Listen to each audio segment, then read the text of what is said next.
Este episodio de Herejes el Podcast es patrocinado por ustedes mismos. Si quieren apoyar nuestro proyecto, lo pueden hacer por medio de Patreon en patreon.com/Herejes el Podcast. ¿Qué tal, mis estimados herejes? Bienvenidos a Herejes el Podcast, un espacio para conocer y discutir tópicos históricos, científicos, filosóficos de actualidad y cultura popular desde el pensamiento crítico y la evidencia disponible, intentando siempre encontrar el humor y el punto medio. ¿Qué tal, muchachos? Yo soy Bobby. Hoy tenemos otro tema relacionado con el anterior que ya seguro escucharon. Si no lo han escuchado, vayan a escuchar el de Halloween. Y como siempre, me acompaña la barba de plata desde Argentina, el Vasco Vázquez Azpilicueta. ¿Cómo estás? Muy bien, muy bien. La verdad que me encanta el tema de hoy. No sé si se puede ver mi fondo colorido. Me encanta, así que estoy dispuesto a escuchar y aprender porque ya hace muchos años que forma parte de mi tradición familiar por adopción pero quiero aprender más, así que estoy muy contento con el tema de hoy. Y también nos acompaña, como siempre, la calaverita más azucarada de esta ofrenda llamada Herejes el Podcast. La chica. ¿Qué pasó? Cada vez son mejores, me encanta. Sí, va mejorando el cabrón. ¿Cómo están? Como tú, buenas precioso, noches a todos los que tú nos escuchan.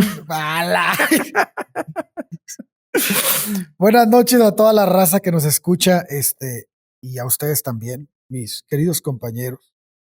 Qué formalidad. Mis queridos compañeros. El tema de hoy está chingón, güey, porque en serio que me puso a repasar. Bueno, no a repasar, a estudiar muchas cosas que no tenía idea. Y lo que más me gusta es que la mayoría de la gente que es estudiosa de estos temas es extranjera, güey. Mira. Son ingleses, franceses, o sea, sí hay mexicanos, obviamente, pero mucha gente extranjera. Me gusta mucho eso. Pero yo pronosticaba que este tema te iba a gustar, güey, porque se juntan varios de tus temas favoritas, que es historia, cosas relacionadas a la religión, espiritualidad, culturas prehispánicas. Entonces pronosticaba de que te iba a gustar mucho este tema. Sí, está muy bueno. Espero les guste también a ustedes y si no, que el pueblo me lo demande. Si se hace una manifestación con 100,000 personas en el Zócalo, Durán se va de Herejes el Podcast. Eso sí nunca va a pasar, güey. No los tenemos de seguidores, cabrón. Quieras ponerlos en la pinche plaza. Es una trampa, güey. Es una trampa, güey. Ya llegarán. No te vamos a poner en el altar. Si no nos gusta el episodio, no te pondremos en el altar de Día de Muerte. Muy bien. Está bien. Bueno, nada más quiero empezar diciéndoles que para este tema me centré en el trabajo hecho por Patrick Johansson. Este doctor de la Universidad de París, es un doctor en letras, es investigador del Instituto de Investigaciones Históricas de la Universidad Nacional de México desde 1979, profesor del Seminario de Cultura Náhuatl, maestro de literatura náhuatl en la Facultad de Filosofía y Letras. Y si quieren saber más de él, métanse por favor a internet y pongan su nombre y revisen en la página de la UNAM todos los premios que tiene. Es una persona sumamente preparada y yo escogí a esta persona para hablarles un poquito del tema. Obviamente no me puedo meter mucho, pero sí los voy a dejar, espero que picados para que sigan leyendo. Está muy interesante y bueno, hay muchas cosas que vamos a encontrar paralelos con otras culturas. Uh-huh. Entonces, pues cada año los altares de muertos preparados para el deleite de los difuntos, pues inundan los aparadores de las tiendas, son exhibidos en parques, plazas, casas y a veces hasta iglesias. El inmenso vacío ontológico que deja la partida de un ser querido finalmente se llena. El difunto es recordado, es decir, etimológicamente traído de nuevo al corazón. Eso es recordado, mediante lo que lo hizo vivir, ¿no? Lo que lo hizo gozar el mundo Y bueno, pues hoy platicaremos del Día de Muertos. Güey, últimamente tus apuntes etimológicos son excelentes. Desde la otra, ¿no? güey, los que hiciste hace 2 capítulos en el de astrología sobre cómo varias palabras estaban relacionadas a la astrología, güey. Escuché el capítulo hace poquito. Increíbles. Entonces, muy bien ahí. Muchas gracias, muchas gracias. Yo quiero agregar algo antes de que sigas, un dato personal. Como dije muchas veces, mi mujer es mexicana. Y en mi casa ponemos un altar. Yo no sabía ni que existía la tradición hasta que la conocí a ella, hace ya muchos años. Y la verdad que, bueno, no tengo que explicar que yo no tengo ningún tipo de esperanza ni creencia en que exista, ni intención, ni voluntad, ni ganas de que exista un otro mundo, ni una vida eterna, ni algo posterior. Pero la verdad que poner en el altar la foto de mi tío, a quien quise mucho y que me enseñó todo lo que sé de música, lo mucho o poco, o a mi abuelo Pedro, de quien ya he hablado, y tener esa foto esos días y poner, no sé, lo que les gustaba, o unos cigarrillos o lo que sea, es algo muy lindo, es algo muy, muy positivo, muy agradable. Y de hecho, en Buenos Aires lo que ha ocurrido es que los argentinos que vienen y esos días a mi casa y ven el altar han terminado aportando. Mi mamá, por ejemplo, me ha pedido que agregue a otros familiares o me ha aportado fotos. O mi papá me ha pedido que también ponga a los suyos. Es algo que valoro muchísimo como tradición novedosa para mí y no heredada, que la disfruto un montón esos días. Sin ninguna expectativa religiosa ni mitológica, sino solamente son días en los que están ahí en su imagen y vos pasás y lo ves y claro. está muy lindo. Claro, y es que al final, para nosotros los no creyentes, yo creo que estos altares los hacemos para nosotros, no para quienes fueron. Pues, exactamente. Y es algo lindo recordar a esa gente que ya se fue. Así es. No, totalmente de acuerdo con ustedes. Esta costumbre se originó en el México prehispánico, con el culto a los difuntos. Más específicamente, con los rituales mortuorios, pues destinados a encaminar lo que podía ser, lo que podría traducirse como alma, ¿no? Para el alma del occiso hacia el espacio-tiempo de la muerte que le correspondía, porque ojo, depende de cómo y por qué haya muerto, es al lugar a donde va. Claro. Entonces, así como asumir culturalmente la degradación orgánica del cadáver y a liberar el dolor de la pérdida de quienes estaban vivos, ¿no? Porque finalmente, perdón por la redundancia, la finalidad de este ritual siempre fue para los vivos y para los muertos. O sea, nunca fue solo de un lado.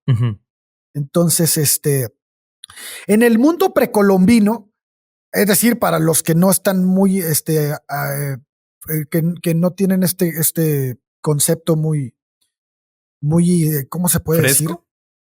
Muy fresco.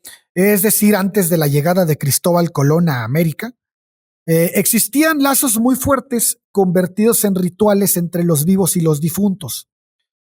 Es decir, aquellos que habían sido escondidos por el dios, déjenme leo estos nombres porque sí están complicados, Mictlatecutli, y que habían ido a Atlanostoc. O sea, había dos, o se los había llevado este dios o se habían ido a Mictlán. Entonces, a Atlán. Atlán significaba el lugar del agua en la cueva, literal. Entonces, intervenían en los actos más importantes de la comunidad, podían ser invocados en la siembra, en la caza, en la guerra, todo con el contexto de ritos mágicos, y se evocaban para diversos eventos como pues el matrimonio, el nacimiento de algún bebé, no sé, eran asociados con la mayoría de los rituales que había en esas épocas, ¿no? Y en esas culturas. Vaya, el objeto de veneración por su familia y, en el caso de haber tenido alto rango o una influencia social considerable, de la nación entera. O sea, dependía mucho quién había muerto, como todavía en nuestras fechas importa mucho quién muere, ¿no? ¿Qué tipo de relaciones haya tenido esa persona? Entonces, entre las numerosas celebraciones que se les eran consagradas, sin duda destacaba el funeral, y la cual era considerada la primera fiesta de difuntos que finalmente consumía a manera de ritual la separación del occiso de la comunidad de los vivos. Oye, pero una pregunta, Ale. Esto Dime. que nos estás platicando es como del general de las culturas de Mesoamérica, o te estás enfocando en una en específico? Nos estamos enfocando en los aztecas. Ah, perfecto. En todos aquellos que hablaban náhuatl. Durante los 4 meses y 4 años siguientes al fallecimiento, se realizaban distintas ceremonias en fechas y modalidades que iban a depender de la manera en que había muerto la persona y, por ende, el lugar del inframundo al que se dirigía, como les decía hace rato. Las fiestas anuales de los difuntos son las que dieron el carácter particular al Día de Muertos, que se celebra el 1 y 2 de noviembre, desde los primeros momentos de la colonia. Recordemos que también en las culturas prehispánicas, el 1 de noviembre se hacía un festejo o un recordatorio de muertos de los niños, y el 2 era de los adultos. Eso fue antes de que llegaran los españoles, ¿no? Yo pensaba que era posterior. Pero ya estaba en esas fechas. El 1 y 2. Ya era para esa fecha del calendario, digamos, para el equivalente de 1 y 2 de noviembre. Antes, no, es digamos, que acuérdate que antes lo que les platicaba es que las fechas y las modalidades iban a depender de la manera en la que moría la persona. Las fechas establecidas, el 1 y 2, sí fue ya después que llegaron los Pero sí había un día para celebrar a los difuntos niños y otro día para los adultos. Y por ese día pusieron el día de lo adecuaron al Día de Todos Santos en el sincretismo que se armó. Pero ahorita les platico cómo estuvo eso, pero es muy buena pregunta.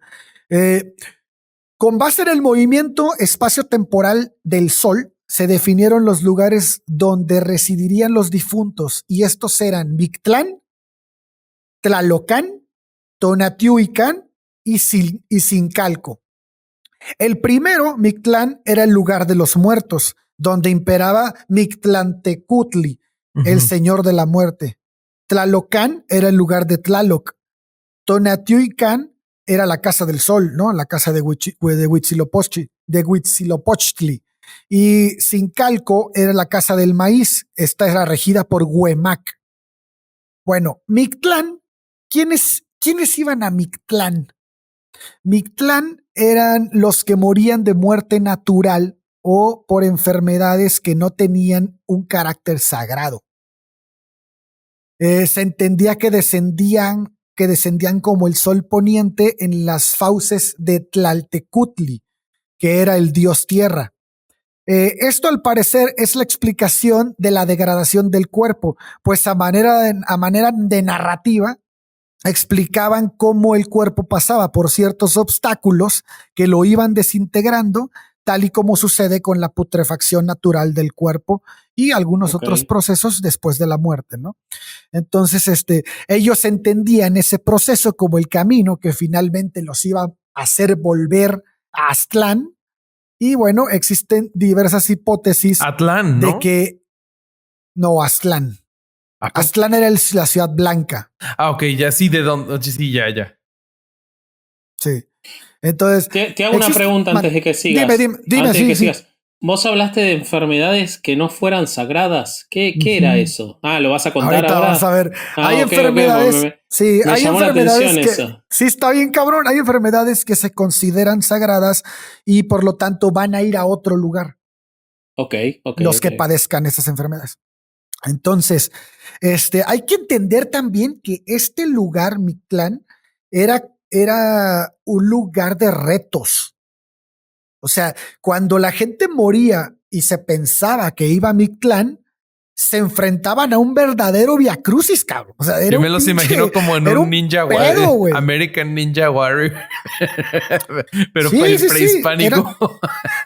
Pero a mí se me hace que el viaje a Mictlán se me hace lo más bonito de la cultura, porque finalmente de ahí es de donde se desprende todo lo que hacemos hoy en día. A ver. Como cultura. Entonces, bueno, existen diversas hipótesis de qué era exactamente Aztlán. Su etimología lo define como el lugar de la blancura o el lugar de las garzas. En ese contexto, muy probablemente lo relacionaban con la blancura ósea que permanece después de 4 años de muerto. Entonces, el descenso a Mictlán reproducía también la bajada de Quetzalcóatl en el inframundo, ya que ya sea como el sol poniente o como el creador del ser humano, y las pruebas que tuvo que sortear el dios establecerán, como veremos adelante, el modelo ejemplar de una regresión letal. Es lo que les platicaba de que de todo este proceso para llegar finalmente al final de ese camino, ¿no? El inframundo tenía una geografía específica. Contaba con 2 montañas que chocaban entre sí, y cualquiera que quisiera pasar en medio de ellas intentaban aplanarlo, ¿no? O apresarlo.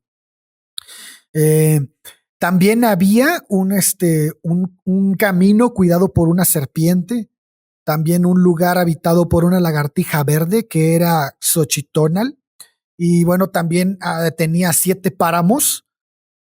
Páramos, para los que no estén muy familiarizados con el término, es decir, una especie de llanos, y también había 7 collados.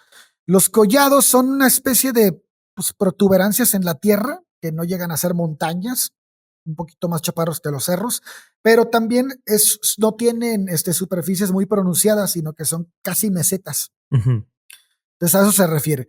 Bueno, después de esto se llegaba a un lugar donde soplaban vientos de obsidiana, y este lugar era llamado Itzecayan. Bueno, esta es la razón por la que se acostumbraba a quemar todos los bienes relacionados con la guerra que eran propiedad del difunto, como armas, ropa, etc. Y bueno, esto con la finalidad de abrigar a la persona durante esta etapa de los vientos de obsidiana. O sea, para que les llegara o para que tuvieran calor. El calor, porque hacía mucho frío ahí, esos vientos eran muy fríos. Entonces se quemaban todas las pertenencias para provocar un ambiente caliente, ¿no? A ver, te hago una pregunta antes de que sigas, Sí. Perdona mi ignorancia, pero ¿todo esto se transmitía por tradición oral o existía alguna forma de escritura de todas estas? Porque es muy específico. El códice fiorentino. Florentino. Dejando de lado a quién se le ha ocurrido todo esto, que me parece genial la imaginación que tenía, y hoy sería un escritor de ciencia ficción. El peyote. Pero la verdad que es muy específico y sí. O sea, a mí lo que me hace pensar, con lo difícil y sacrificada que era la vida en la América prehispánica, encima te morías y tenías todas estas pruebas. Que sortear todas las pruebas del inframundo. No mames. Ulises de la tradición griega queda en nada, estaba en un all inclusive al lado de esto. Pero ojo, no todos hacían ese proceso. Claro, solo los que les tocara. Ajá, a los que solo les los tocara. Que te dije sí. que con esa muerte. Ajá. Sí, entonces, lo mismo ocurría con las mujeres que morían al parir. Lo mismo ocurría con las mujeres que morían. Quemaban todas sus alhajas con lo que tenían, con lo que tejían, todo lo que tenían para tejer y para hilar, lo quemaban, y la ropa que usaban también con el mismo fin, ¿no? En este recorrido les acompañaba un perro. Ese perro se conoce como psicopompo. Y bueno, pues hacían al difunto llevar consigo a un perro pelirrojo. Ese perro tenía que ser a fuerzas pelirrojo, porque si el perro era blanco, se pensaba que no se iba a querer ensuciar. Y si era negro, estaba muy sucio. Entonces tenía que ser pelirrojo a fuerza. Maravilloso. Entonces, Y sacrificaban un perro en el ritual mortuorio, sacrificaban un perro vamos a llegar ahorita ahí. Ok. Sí. Okay. Entonces, a este perro le amarraban al pescuezo un hilo flojo de algodón y pues pensaban que los difuntos nadaban encima del perrito cuando pasaban por el río del infierno, que se conocía como Chiconahuapan. Y solo un perro de ese color era capaz de cruzar ese río. Como les decía, lo de los colores de blanco y negro, ¿no? Entonces, finalmente llegaban con Mictlantecutli y le ofrecían y presentaban sus papeles. Fíjate, todavía ahí había... Tenían que llegar a la aduana. Una burocracia. Así una de burocracia puta madre, se me olvidó ese pinche papel, cabrón. Original y copia, joven. ¿No trae la copia? ¡Uy! Dos fotos carné. Ahora. Sí, pero no se preocupe porque hay una copiadora aquí afuera. La expectativa de vida eran 15 años y después pasabas 45 llegando hasta ese lugar. Era muy desproporcionado. No, y los 15 años de los vivos celebrando tu muerte, cabrón, porque no mames. Sí está cabrón. Entonces, bueno, si no, vamos a hacer un pinche 2 horas aquí, güey. Entonces, le llevaban los papeles y unos manojos de teas. ¿Saben qué son las teas? No. Bueno, las teas son unas astillas empapadas de resina para encender el fuego. Okay. Estas teas las traían en la mano. También traían cañas de perfumes, también un hilo flojo de algodón, otro hilo colorado. Todas las prendas de vestir eran envueltas en una manta desde que se morían. Y se pensaba que también iban a ser presentadas al dios de la muerte. Entonces, probablemente hay algunas prendas de las que se quemaban, que no eran las de la guerra, eran acomodadas junto con el cadáver para que se las llevara al inframundo, ¿no? Entonces, el Mictlán representa la fase infraterrenal de la vida. El autor dice que se asimila tanto ese lugar al infierno cristiano que no permite una justa apreciación del valor religioso del prehispánico. Uh-huh. Entonces, cuando llegaron los cristianos, siempre entendieron a Mictlán como el infierno, pero no era un infierno para la cultura prehispánica, las culturas prehispánicas. Uh-huh. O sea que tiene que ver un poquito con lo que hablábamos cuando hablamos en el episodio de Halloween, de cómo los cristianos tomaron cosas que no eran satánicas y su única capacidad era de adaptarlo a lo satánico y al demonio, pero en realidad no era así. Así es, totalmente. Simplemente era una antesala o una sala de muerte para cierto tipo de personas que morían de ciertas formas. Eso era todo. Entonces, Tlalocán. Tlalocán era, como les digo, el lugar de Tlaloc. Ese lugar lo de Tlaloc dirán en Argentina. Lo de Tlaloc. Ese lugar era un paraíso terrenal. Ahí vivían unas divinidades que parecían sacerdotes de cabellos largos, llamados Papapahuaque. Así se llamaban. Qué chingados que haga yo, cabrón. No, a mí lo que me da risa es que sacerdotes de cabellos largos se escucha terrible. Eso sí da miedo. Se me imaginé a Gandalf. Bueno, eso no da miedo. Pero bueno, estos eran... Bueno, no sé, yo no me gustaría cruzarme con Gandalf. No sé si Gandalf no da miedo, la verdad. No. Estás en la fila del supermercado y tenés a Gandalf adelante, yo diría, o sea, yo me correría a otra caja, no me parece tan normal. Si es Sirian McKellen, es buena onda, aparte. Bueno. Sí, no. Dámelo a Bueno, afeitar. ya. Déjenme, les termino de platicar de los Papahuaque. Papapahuaque. Son 3 pas. Entonces, a lo que los Tlenamacatzque, sacerdotes del fuego. O sea, había esos 2 tipos de sacerdotes ahí, cabrón. En ese lugar, la comida es abundante, nunca se acaba. Solo llegaban ahí aquellos que morían a causa de la caída de un rayo, ahogados, leprosos, algunos con algún tipo de peste de la época, sarnosos, alguien con gota o hidrópicos. Cabrón, Obviamente ¿qué es esos términos hidrópico? no se conocen, los que tienen acumulación de agua en el cuerpo. Pero estos enfermedades obviamente no eran conocidos con estos nombres, pero las tenían codificadas, güey. Uh-huh. Entonces, ¿Y cuando esas son llegaron, las que se consideraban sagradas? esos son los tipos de muertes que se consideraban sagradas porque estas personas iban a formar parte de un paraíso terrenal. ¿Pero por qué se premiaba su sacrificio en vida o algo así? No, ahorita vamos a ver por qué se consideraban sagradas esas muertes. Los que morían, por ejemplo, por un rayo, se les consideraba dichosos porque los dioses los querían tanto que mandaban por ellos de esa manera. Todo quemado el güey así. O sea, ante uy, una, qué suerte, qué suerte que tuve. ¿Qué pasó? ¿Te ganaste la lotería? No, me cayó un rayo porque me eligió un dios. Ah, excelente. Pero fíjate, a mí me llama mucho la atención que en las culturas prehispánicas, siempre se trataba de consolar a la familia, güey. Porque estas muertes son muertes muy trágicas, güey. Morir ahogado, morir por un rayo, morir por una enfermedad de estas enfermedades que no creo que haya habido tanta enfermedad en ese tiempo porque tenían catalogadas esas que eran muy fuertes, güey. Entonces la gente sufría mucho. Entonces esa gente que sufría mucho, su consuelo era que se iba a ir a un paraíso terrenal. Uh-huh.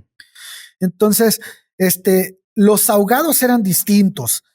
Algunos eran capturados por Chalchihuitlicue, que era la hermana de los dioses de la lluvia que llamaban Tlaloques, y ella tenía el poder sobre el agua del mar y de los ríos.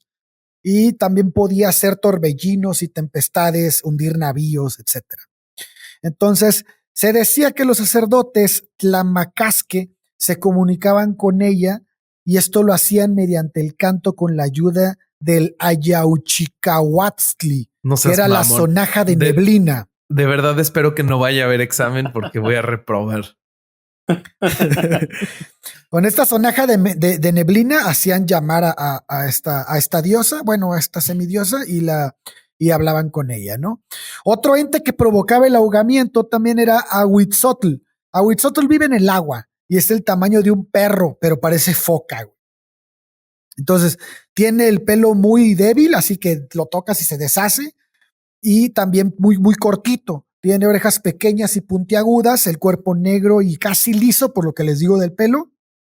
Y la cola es muy larga, pero en la punta tiene una mano humana.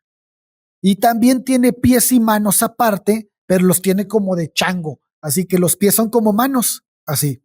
Entonces, si alguien se acercaba al agua donde habitaba pues no sé cómo si llamarlo Dios, pero el agua Ahuitzotl, si alguien se acercaba al agua, era atrapado por él, por la cola, con forma de mano, y lo hundía hasta las profundidades, agitaba el agua para que se viera turbia y hacía bolitas, así, la chingada, y entonces provocaba que se hiciera espuma en la orilla del mar, o del río, o de la laguna. Parecido a la leyenda de las sirenas, de que te hunden, se supone.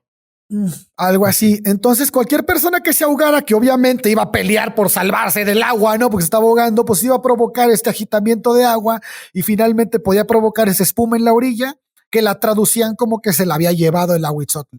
¿Te imaginas a los güeyes en la orilla así de no lo ayudes, güey? Porque se lo está llevando el dios chido. No, le tenían pavor, güey. Ni siquiera tocaban el cuerpo cuando estaba muerto. A la madre. Ah, mira. Sí, entonces era sumergido y muere, ¿no? Y su cuerpo saldrá días después sin ojos, sin dientes, sin uñas. Todo se lo habrá llevado a Huitzotl. El cuerpo no tenía llagas, sino que estaba lleno de cardenales. Y cardenales son estas manchas, los moretones de los ahogados, las manchas amarillentas que se les traducen en el cuerpo. Y bueno, pues nadie se atrevía, como te digo, Bobby, a sacar el cuerpo del agua. Le decían a unas personas que al parecer tenían una estrecha relación con los ídolos y solo ellos podían manipular el cuerpo. Se pensaba que los demás no eran dignos de tocarlo. Si alguien se animaba a sacarlo del agua, decían que también se ahogaba o le daba gota. Hacían una procesión especial con sonidos de flauta y se le enterraba en uno de los oratorios que llamaban Ayaulcalco. Existían dos razones que explicaban por qué se morían de esta manera. Una de ellas era que la persona era demasiado bondadosa. Si era demasiado bondadosa, entonces, pues era llevada por este espécimen, ¿no? Pero también podía pasar si poseía piedras preciosas. En la primera, que les digo, la del bondadoso, los tlaloques te llevaban por tu bondad, ¿no? Y en la segunda se enojaban porque nadie debía tener piedras preciosas. Al final, cualquiera que fuera la razón, iría a vivir al paraíso terrenal como premio, si quieres, por el sufrimiento que les hacían pasar, tal vez. Pero fíjate que a mí cuando leí esto dije, güey, qué pinche control social son las religiones de cualquier tipo, güey. Sí, Totalmente. Porque el hecho de que no tengas, claro, por el hecho de que no puedas tener ninguna piedra preciosa, pues hablaba de que no te puedas hacer rico. Solo ciertas personas podían ser ricas, güey. Sí. Entonces, bueno. Personas que seguramente no se preocupaban tanto por lo que les ocurriera en la otra vida, sino por lo que estaban disfrutando en esta, ¿no? Así es. Qué raro que el sincretismo no haya agarrado lo de no tener piedras preciosas. Y que había que dejárselas a las iglesias, ¿no? Porque pero eso claro hubiera que sí, sido un punto. Acuérdate que los sacerdotes tenían el voto de pobreza, güey, no podían apropiarse de nada. Ahí va. Para tenerlos cortitos. Bueno, los parientes del occiso pensaban que alguien más de la familia moriría de maneras parecidas, porque el difunto pediría desde el inframundo por él. ¿Y saben en qué terminaba esto, güey? En que la gente no se bañaba. Mirá. La familia del que había muerto ahogado prefería no tocar el agua, güey. Oye, por Durán, miedo a que vinieran por él. Mándeme. ¿Y tú tienes algún familiar que se ahogó? ¿Por qué no te bañas? No, yo me baño 2 veces al día, güey. Ay, oílo. Pregúntale a cualquier persona de Tampico cuántas veces se baña, güey. Sudas como pinche. Bueno, en fin. Qué sufrimiento cuando voy a Tampico y se bañan con agua fría, la puta madre. ¿Por qué no prenden el boiler para bañarse? ¿Para Eso qué, la paso güey? mal con él. Porque yo no puedo bañarme con agua fría, me tengo que bañar con agua caliente y ustedes no prenden el boiler. Cuando yo llegué a vivir a San Luis no me creían que en Tampico funcionaba al revés, güey. Yo llegué a San Luis y prendí el agua caliente y tenía que esperarme 5 minutos a que se calentara el agua. Y en Tampico abro el agua fría y tengo que esperar 5 minutos a que se enfríe esa madre, güey. Porque sale hirviendo el agua, güey. No mames. Es increíble, güey. Mis suegros prenden el boiler para mí. O sea, no lo tienen prendido ellos. No, pues no, güey. Y lo prenden para mí. Pero yo no puedo, yo no puedo bañarme con pequeño agua paréntesis de costumbres extrañas. Yo no entiendo a los que en el calor toman café caliente. Qué horrible. Yo nunca tomé café en Tampico hasta que llegué hasta San Luis. Por eso. Sí, yo nunca, no se me antoja. En Veracruz, luego pinches 38 grados y ahí ves a la gente con No, y el café de Veracruz es muy bueno, güey. Es muy bueno, pero no Oaxaca. mames, pinche calor. Sí. Bueno, disculpe Nunca me usted. afectó eso. Vos sabés que yo puedo tomar café caliente en la... Bueno, nosotros tomamos mate con 35 grados de temperatura en el verano. O sea, a nosotros no nos afecta eso. Y yo duermo abrigado todo el año, cosa que Silvia me putea como tan pequeña, porque ella quiere dormir con el aire acondicionado, al cual le dice clima. Y yo quiero dormir abrigado y yo quiero bañarme con agua caliente en agosto en Tampico porque no tiene nada que ver con la temperatura. Yo me quiero bañar con agua caliente. La apelación de paraíso terrenal con la cual los españoles designaron Tlalacán sesga, como en el caso del infierno de Mictlán, el sentido religioso que entraña su función escatológica. Entonces aquí vemos que es como si fuera el cielo, porque es el paraíso terrenal, ¿no? del prehispánico. Pero tampoco tiene nada que ver con el cielo del cristianismo, que después por el secretismo que se dio, pues se va a ver así, pero no, por ahí no iba. Porque obviamente no era un lugar en el que se fuera a adorar a una figura superior y a estar todo el tiempo en la Norcorea plenitud. celestial. Y tampoco claro. era un lugar al que tu comportamiento te llevara. O sea, te Claro, puede caer un rayo, güey, tú ser un hijo de la chingada y vas a dar ahí. Claro. Sí, la limitación que tenían mental de pensar que solamente era el infierno de ellos, el cielo de ellos, y que todo lo demás era la imposibilidad de entender eso. Así es. Así es. Bueno, Tonatiuhcan, allí iban los guerreros que morían al filo de la obsidiana. Es decir, en batalla o sacrificados por el Claro. enemigo o en cualquiera de sus formas, ¿eh? Y ahí- Quemados, había mil formas ¿Y de ahí matarlos, cómo ¿no? les iba? Entonces, ahorita te voy a platicar. También aquí iban las mujeres que morían al parir, güey, a sus hijos. Ah, ok. O sea que había un paralelo entre morir al parir, se emparentaba con la muerte en lucha. Había tal paralelo, Ale, que un hijo, una mujer que tenía un hijo, el hijo era considerado que ella había obtenido un esclavo. Con razón A las ese mamás grado de mexicanas son paralelo, así. Mirá, hablamos de eso la vez pasada. Entonces, era importantísimo porque quien moría pariendo estaba muriendo en guerra, güey, en combate. Entonces Wow. eran tratadas iguales. Tratados Algo que iguales hoy tanto lo hombre y vemos, mujer. algo que hoy lo vemos como muy accidental, pero en todas las culturas hasta hace relativamente pocos años era absolutamente común la muerte de la madre durante el parto. Era muy, muy, Sí, muy sí, habitual. sí. No solo en las culturas prehispánicas, sino en todo el mundo. La baja de la muerte de la madre durante el parto es una cosa absolutamente reciente y casi contemporánea. Así es. Que tiene que ver con el crecimiento de nuestro cerebro y todo esto que hablamos después, pero bueno, eso es de otro tema, ¿no? Por eso en los 9 meses de la gestación y el ser humano termina desarrollándose afuera porque no podría salir del útero materno con tremendo chompón. Entonces, Totalmente. De hecho, estamos esperando que se termine de desarrollar Bobby. 3 metros va a medir cuando termine. Bueno, no luego aguanten la sigue- respiración, por favor. luego, luego sigue Sin Calco. Este lugar era el de los niños que habían muerto cuando todavía estaban mamando y iban a un lugar muy específico donde había un árbol de mamas, güey. Wow. Sí, ¿Y cómo dices que es llegó a este lugar? Oh, que la chingada, güey. Este lugar se llamaba Chichihualcuaco y se llama así porque significa el lugar del árbol de los pechos. Allí se alimentaban del néctar vegetal que emanaba del árbol. Y les voy a leer uno de los párrafos del códice. Dice, son bienaventurados y son amados, y los llevan los dioses para sí. Y son los niños que mueren en su tierna niñez. Son como unas piedras preciosas.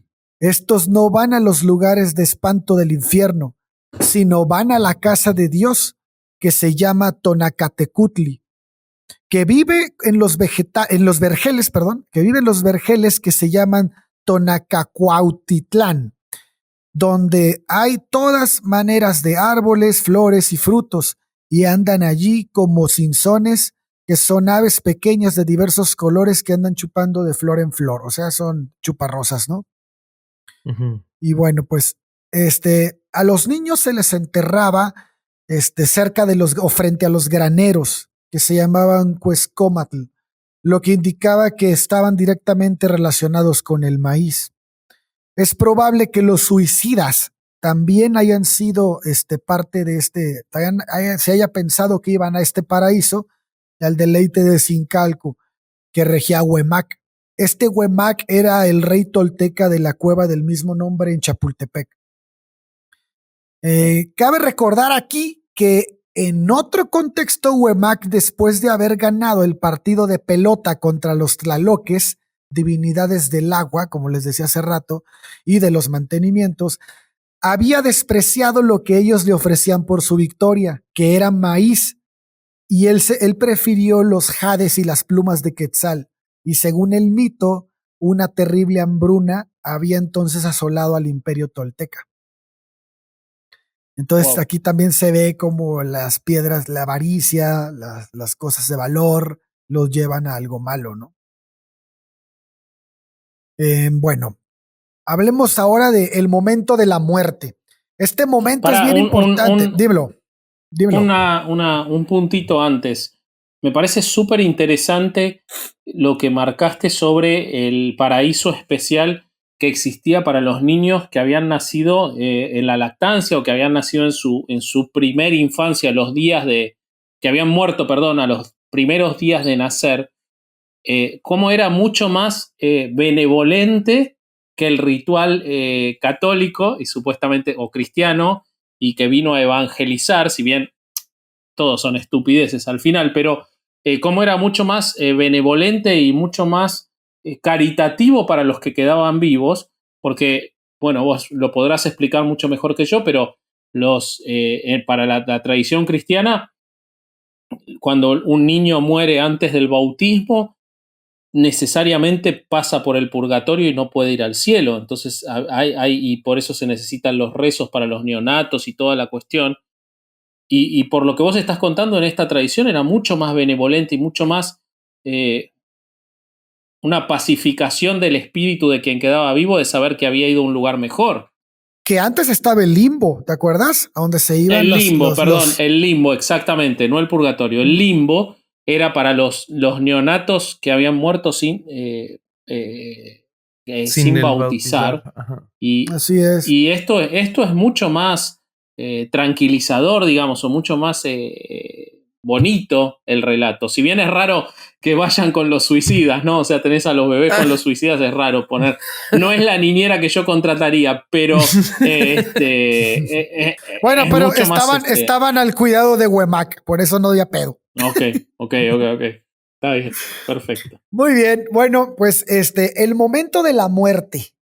Híjole, este momento es muy importante porque se anuncia a todos que alguien ha dejado de existir en el mundo material y es un momento que debe dramatizarse, güey. Entonces, pero hay una razón por la que debe dramatizarse para la cultura prehispánica.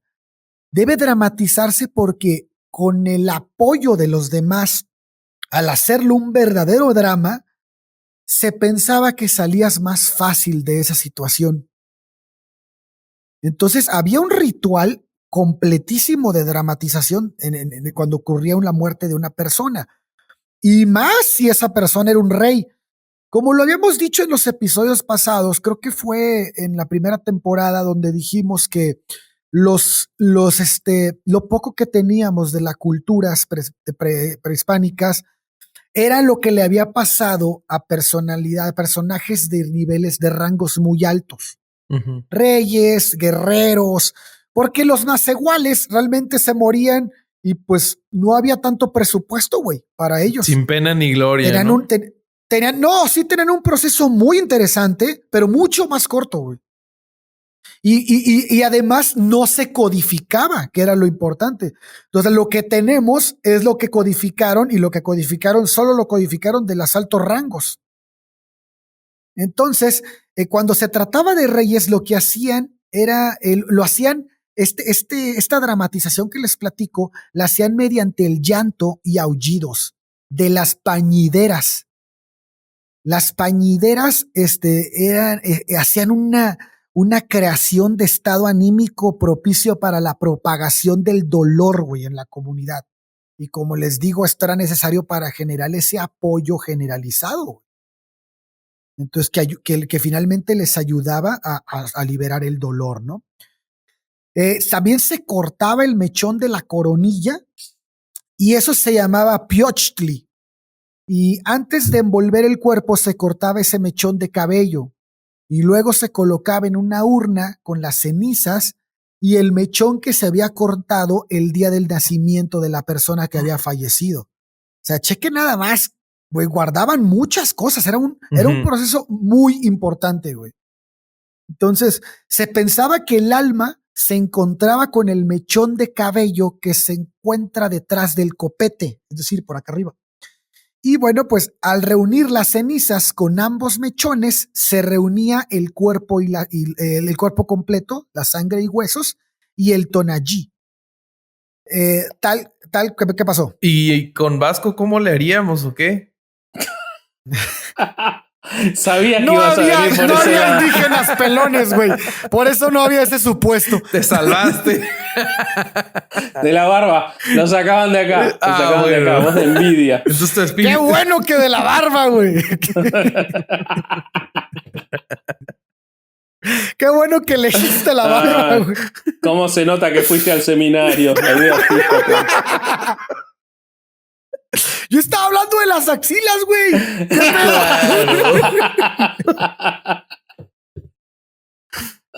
Pinche puerco. Pero bueno, está bien. Debiste haber sido sacerdote, güey. Yo lo que pensaba era, vivían en una sociedad en la que vivían en guerra, con invasiones, y tenían que estar guardando el mechón de pelo de cuando habían nacido. Bueno, eran los aztecas, güey. Yo pierdo los documentos. Y estos guardaban el mechón de pelo de cuando habían nacido. Impresionante. Los aztecas generalmente iban a invadir, no los invadían. Claro. Bueno, entonces, ¿en qué me quedé? En el tonallí, ¿no? Tal y como fue otorgado por los dioses al nacer la criatura y como se manifiesta al morir de toda una existencia. Entonces, el tonallí es la luz, ¿no? La luz de vida.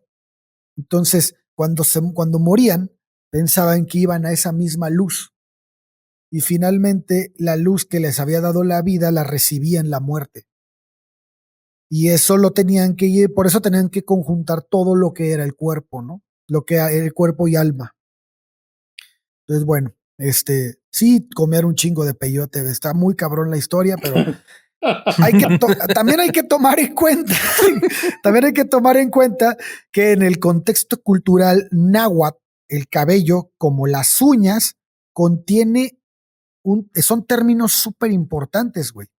Porque espiritualmente hablando, porque las virtudes del ser, virtudes que se transmiten de generación en generación a los hijos, se transmitían por descendencia, ¿no? Lo entendían así, claro, que era descendencia. Y fíjate, las únicas palabras que se asemejan en náhuatl a la palabra descendencia son itzón y itzti, y significan cabello, su cabello y sus uñas. Wow. Entonces, pues tiene mucho valor simbólico para ellos, este relajo de las uñas y el pelo. Y también pienso que tiene mucho que ver que el pelo y las uñas es lo último que deja de crecer incluso después de muerto, güey. Eso te iba a decir. Probablemente llegó momentos en el que llegaban a estar expuestos los cuerpos de nuevo y se daban cuenta de eso, güey. Uh-huh. Entonces, algo por ahí tendrá que ver. No quiero asegurarlo, pero se me hace algo lógico, ¿no? Que por ahí tenga relación. Entonces, luego siguen los presentes, los regalos. Los presentes eran una parte muy importante en el contexto social, desde los más sencillos que eran ofrecidos por los maseguales, o sea, la gente de a pie de la época, y bueno, hasta los más ricos que eran los de los gobernantes, ¿no? Sí. Y bueno, la amistad de los señores que se hacía patente, ¿no? Ya que el difunto se veía cubierto con mantas, plumas y otros presentes que la expresan. O sea, depende de qué círculo te mueves o qué tantos amigos o qué tanta gente te aprecia, pues se iba a llenar de regalos, como sucede en un cumpleaños de la época, ¿no? O como en un rito de defunción de una persona que lleva las coronas de flores y el que tenga más coronas, pues era una persona muy popular, ¿no? Es algo muy parecido. Entonces, nada más como ejemplo, les platico que cuando murió el rey Axayacatl de Nezahualpilli, le regalaron 4 esclavos, güey. 2 hombres y 2 mujeres, un besote de oro, unas orejeras, una naricera, una corona de oro, 2 brazaletes, 2 calcetas de oro, un arco y flechas, plumajes verdes, plumajes de águila, una manta fina, zapatos, collar de piedras y una joya de oro. Todos estos objetos, güey, incluyendo los esclavos, que eran considerados objetos, eran otorgados para ayudar al difunto a atravesar las etapas del inframundo antes de llegar con Chignahuamictlán, lo que hablábamos hace rato. Los objetos de oro son claramente la luz del camino, ¿no? Además de la energía otorgada por los sacrificios de los esclavos, estos cumplían un papel muy parecido al de Sicopompo, el perro. Es decir, encaminaban al muerto a su destino final. La ropa y las armas con las que envolverán al cadáver es parte del cuerpo espiritual. Es decir, el difunto va a enfrentar este camino por el Mictlán vestido con los regalos que le dejaron. Entonces, si lleva un arco y una flecha, pues tiene la capacidad de defenderse ahí, etcétera, ¿no? Además de que tiene un esclavo, lo puede hacer que vaya primero por las dos montañas que se unen a ver si lo aplasta. Está bien pensado. O le dice, detén las montañas y yo paso. Claro. No, imagínate si los que no tienen hubiera esclavos. Tenido eso. Claro, no, lógico. Bueno, entonces luego sigue el lavado del cuerpo. Esta parte es bien interesante, güey, porque lavaban muy bien el cuerpo y lo rociaban con agua de trébol y otras cosas olorosas, con la idea de que el cuerpo durara más de 4 días. Porque esos 4 días eran los que iba a permanecer en la casa, donde se le iba como a velar, güey. Entonces, a veces no pasaba así, güey. A veces se apestaba el cuerpo y empezaba la putrefacción. Y lo que hacían era ponerlos en unas esteras labradas. Las esteras labradas son como estos tejidos gruesos. Generalmente los hacían de palma o junco. Y bueno, los tenían ahí acostados. Porque después de esos 4 días, el 5.º día se procedía a la cremación y luego al entierro. Había algunos que no eran cremados por lo difícil, lo que económicamente costoso que era cremar a una persona, y los enterraban nada más. Generalmente a los que enterraban nada más eran los más iguales. Y bueno, después viene la mortaja. El cuerpo era adornado con papeles, insignias de oro, se le ponía una piedra de jade en la boca que se llamaba Chalchihuitl. Y bueno, sobre la mortaja, que esta es, ¿sí saben lo que es una mortaja?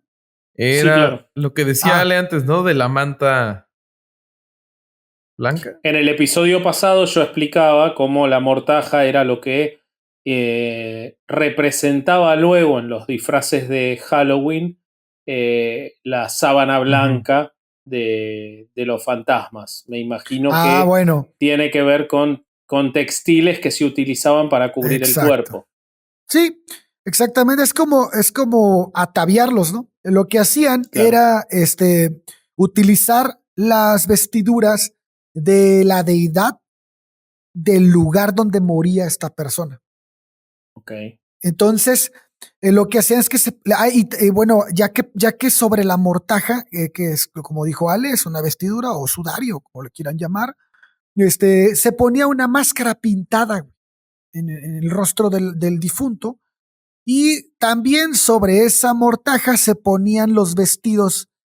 Perdón, no es cierto. Se amortajaba la persona y luego en esa mortaja se ponía la máscara y encima de la mortaja se ponía la vestimenta de la deidad. Ok. Y eso iba a depender de la casa, templo, patio donde se iba a enterrar. Por ejemplo, si el muerto había sido militar, pues le ponían el hábito de Huitzilopochtli, ¿no? Si es un mercader, de Lacatehuitli. Si era un artesano, el dios protector de su arte o ejercicio, el que fuera. Si moría ahogado, era vestido con el hábito de Tlaloc. Y bueno, el que era ajusticiado por adúltero era vestido como Tlazolteotl. Y el que se moría de borracho, era vestido con el dios del vino.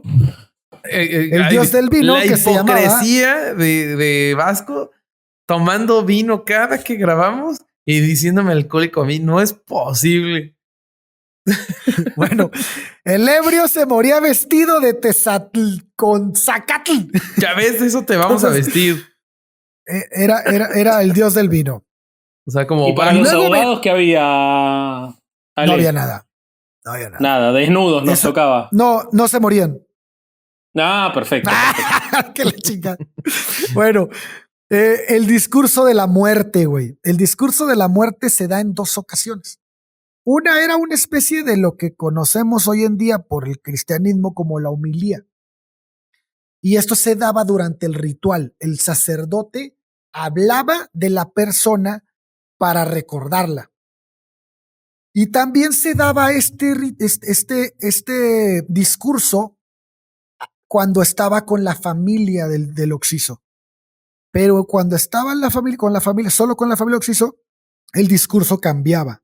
Y ya no era de recuerdo, sino de apoyo a la familia. Ujú. Entonces eran dos discursos diferentes muy importantes para ellos.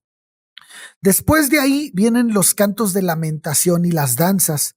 Quienes oficiaban los rituales mortuorios eran cantores, y estos hacían cantos de lamentación que dependían de la muerte y vida del difunto. Entonces, por ejemplo, si se trataba de guerreros, es decir, los difuntos que se dirigían al sol, primero usaban los hogares de las familias de los difuntos y comenzaban los cantos. Ujú. Entonces, haz de cuenta que lo que hacían era, si en guerra pues morían muchas personas, no se moría uno, ¿no? Entonces lo que hacían era ubicar las casas, güey, de las personas que habían muerto y donde estaban sus familias. Y entonces iban cantando cerca de esos lugares. Y lo que provocaban era que cuando pasaban cantando, las esposas salieran de las casas con los hijos. Y estos iban a salir las mujeres vestidas con mantas del difunto y con el pelo completamente suelto a bailar en la plaza que fuera, dependiendo de la defunción, de la forma en la defunción, que en el caso del que les estoy poniendo como ejemplo sería el templo de Huitzilopochtli, ¿no? El dios de la guerra. Ujú. Y la Claro. representación dancística rememoraba los momentos, los últimos momentos de los guerreros. Vaya, no era un bailo a lo pendejo, o sea, era una representación que ya tenía su coreografía, güey. Las mujeres se ponían los bragueros y los ceñidores alrededor del cuello. Sí, estamos bien en los términos, bragueros y ceñidores, ¿sí los ubican? No. No, mejor... Bueno, ahí les va. Son los taparrabos que se ponían para sujetar, y el cinturón, una especie de cinturón que se ponían para colgarse por la espada azteca, o no sé cómo se llamaba, se me olvidó el nombre. Macahuitl. Pero, bueno, el macahuitl y todo lo que se ponían de protección, güey. Ujú. Entonces, pero esto era súper importante, güey, porque el hecho de que las mujeres se colgaran esto alrededor del cuello era realmente significativo, porque el cuello es el pilar sobre el cual se apoya el cuerpo y el eje vertical a lo largo del cual se eleva. Ujú. Entonces relacionaban esto con la muerte del esposo, güey. Órale. Luego vamos a las ofrendas de comidas y liberaciones. Se les daba esto es muy interesante, güey, porque aquí empiezan lo que vamos a ver después en los altares, ¿no? Se le daba de comer al difunto, güey. Se llevaba todo tipo de comida y bebidas y eran puestos junto al bulto. Ya enrollado y ataviado y todo lo que dijimos hace rato. Y bueno, después seguía la salida de la casa hacia la pira funeraria. Después, como les dije, después de 4 días del cuerpo se llevaba a un lugar de entierro o a su cremación, dependiendo. Este último viaje representa de manera regresiva el camino hacia el vientre materno de la muerte. ¿Se acuerdan que lo hablamos cuando empezamos? Cómo veían la muerte como regresar a la luz. Ujú. Entonces, después vamos a platicar ahora de la cremación del cuerpo. Una vez puesto el cuerpo en la pila funeraria, se mezclaban con inciensos que llamaban copayi. Cabe mencionar que no todos los cuerpos eran incinerados, como les digo. Ujú. Los más iguales generalmente se enterraban. Pero bueno, luego viene el enterramiento. Esto sí pasaba a todos. Lo único que variaba era el ser incinerado. Entonces, después de la cremación de una... O sea, el que cremaban también lo enterraban. Sí, también lo enterraban. El entierro era forzoso.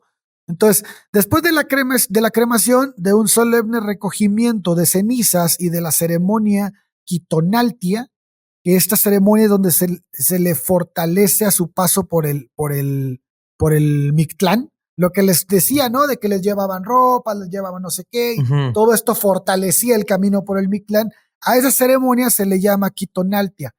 Y bueno, se procedía al entierro del occiso, ¿no?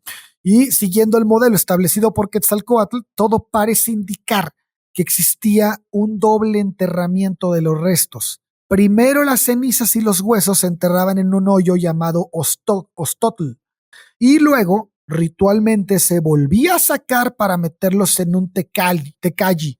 Aquí es donde te digo que puede ser que se haya visto el crecimiento de las uñas y el pelo, güey. Ya, sí. Fíjate, no lo había pensado, pero puede ser ahí, Sí, güey. es cierto. Entonces, lo volvían a sacar para meterlos en un tecalli matricial que lo debía regenerar. Estos tecalli son probablemente las urnas que se encontraron al pie de las escalinatas de muchos templos, por lo que se concierne que son personajes importantes. Por eso te digo que lo que tenemos es de personajes realmente importantes. No tenemos muchos datos de cómo se enterraba la gente común y corriente. Ya, sí. Y luego de ahí viene el duelo. Bueno, pues durante los primeros 4 días, muchas ofrendas se depositaban en el lugar de la incineración, ayudaban a la partida. Cuando el difunto era un rey o un personaje importante, se mataban esclavos durante todo este periodo. A los 20 días se matan otros 4 o 5 esclavos y a los 40 días otros 2 o 3 esclavos. A los 60, 1 o 2 y a los 80 días unos 10 o 12 más. ¡A la madre! O sea, revolución industrial no iba a haber nunca en ese mundo prehispánico. Con la desperdicio de mano de obra que hacían. Era imposible que una pyme no podía funcionar ahí, porque habían matado a todos los trabajadores. la cantidad de esclavos que tenían para darse ese lujo, güey. No, entonces, yo estoy impresionado con el gasto de recursos en las cuestiones funerarias y muchísimo. La importancia que se le daba a la muerte en la cultura azteca. No solo en cuanto a los tiempos, que son absolutamente desproporcionados con la vida, sino en los recursos. Era muy caro todo lo que vos estás contando. Así es. Y con esto que te digo, se cumplen 4 meses del calendario indígena relacionados con los ciclos de la luna. Después del cabo de año, de 4 meses calendáricos lunares, se realizaba cada año durante 4 años ceremonias en el lugar donde estaban enterradas las cenizas, güey. Entonces, en los términos generales, la fase lunar del duelo, 4 meses, es decir, y el periodo solar de 4 años corresponde a 2 propósitos. El primero es de índole catártica y concierne a la comunidad afectada por la pérdida de uno o varios de los suyos. Es una forma de exacerbar, ¿no?, el dolor de manera funcional para poder reventar el absceso que llamaban ellos, ¿no? Cuando sea oportuno. Es decir, el contexto indígena, en el contexto indígena, 80 días después, güey. Okay. El segundo es el de carácter escatológico y busca facilitar el acceso del difunto al lugar de la muerte que le corresponde. Y bueno, pues después de esto que les platiqué, pues va a llegar la Iglesia Católica a México. Este proceso se va a sincretizar con los ritos católicos y va a terminar en lo que conocemos hoy en día. Pero fíjense de dónde viene. Es algo tan elaborado, güey, tan complicado, güey. No sé, No, me parece impresionante lo que decía antes y lo que vos decís. Es muy, muy, muy elaborado, muy específico para hacer tradiciones que obviamente no estaban...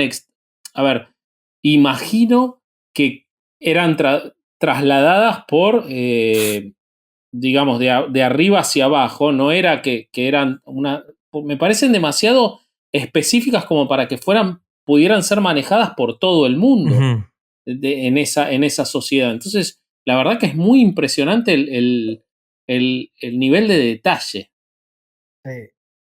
Sí, es impresionante. Y ojo, me brinqué muchísimas cosas, güey. Hay muchísimos detalles más de este proceso que sí son increíbles, güey. Increíbles. Qué bueno que nunca se conocieron los que escribieron esto de lo que pasa, bueno, las creencias de los mexicas y aztecas con lo que pasaba después de la muerte, que ellos no se conocieron con el que escribió el horóscopo chino, porque del horóscopo chino le iba a dar muchísima vergüenza haber escrito esa pendejada. Porque esto hasta... No. Pero... ¿Vos te imaginás en el medio de todo esto al conejo saltando los tocones y el dragón empujándolo, ¿no? Claro, sí, imposible. Claro. No. Pero lo que vos decís, que vos lo decís en chiste, es absolutamente trascendental en la historia de...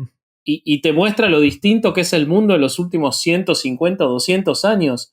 La vida estaba dedicada a lo que iba a ser la muerte y a elaborar todas estas tradiciones con un nivel de detalle impresionante. Sí.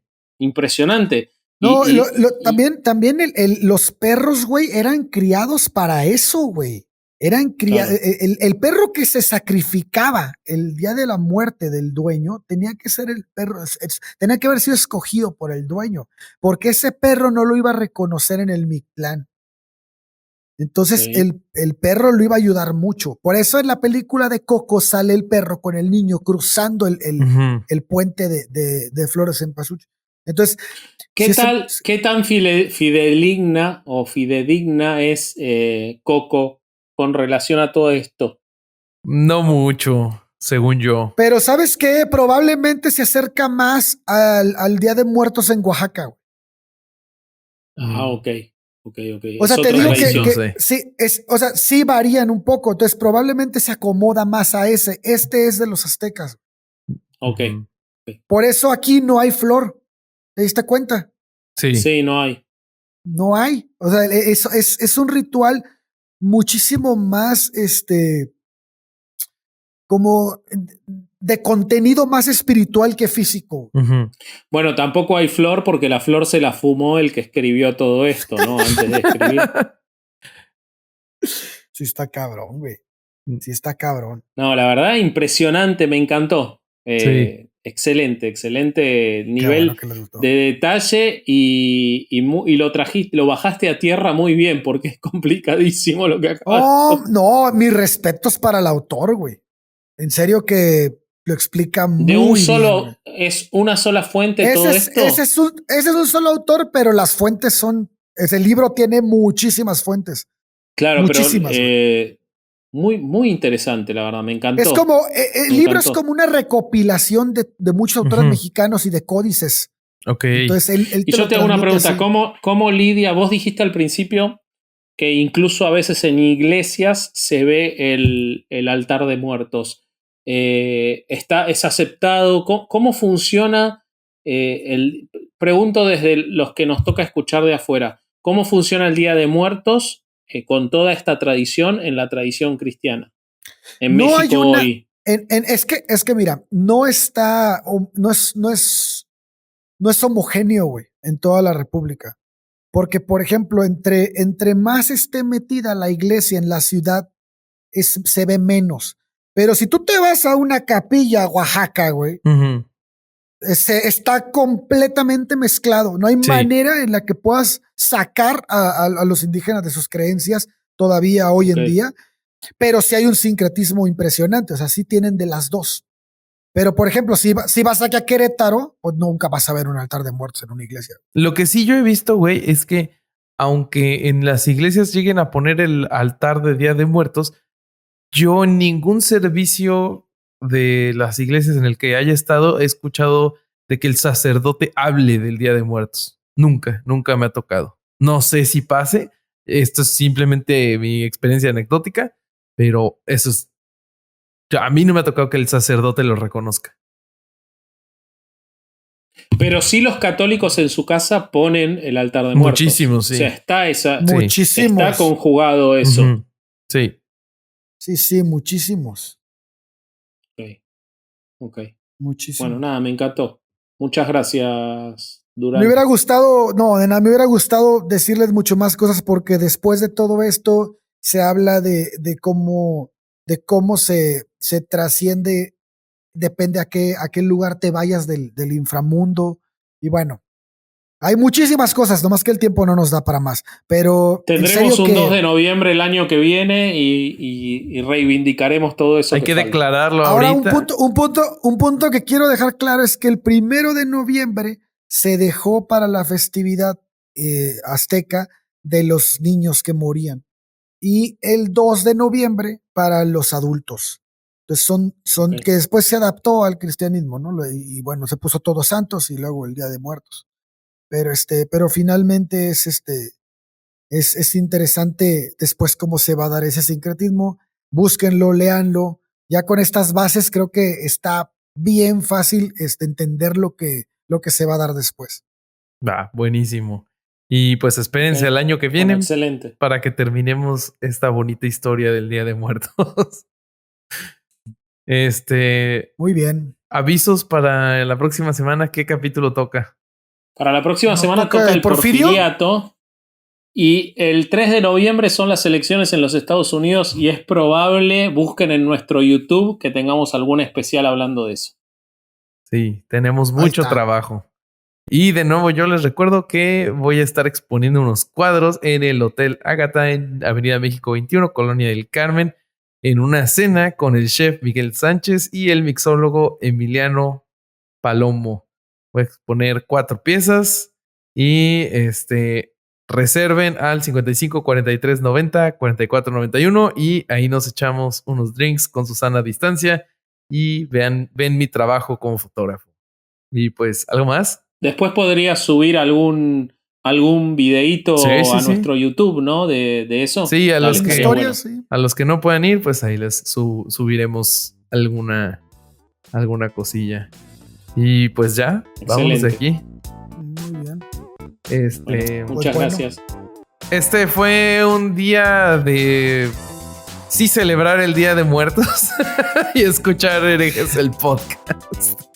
Excelente. Muy bien. Me nació del alma. Nos vemos. Vámonos. Bye. Nos vemos.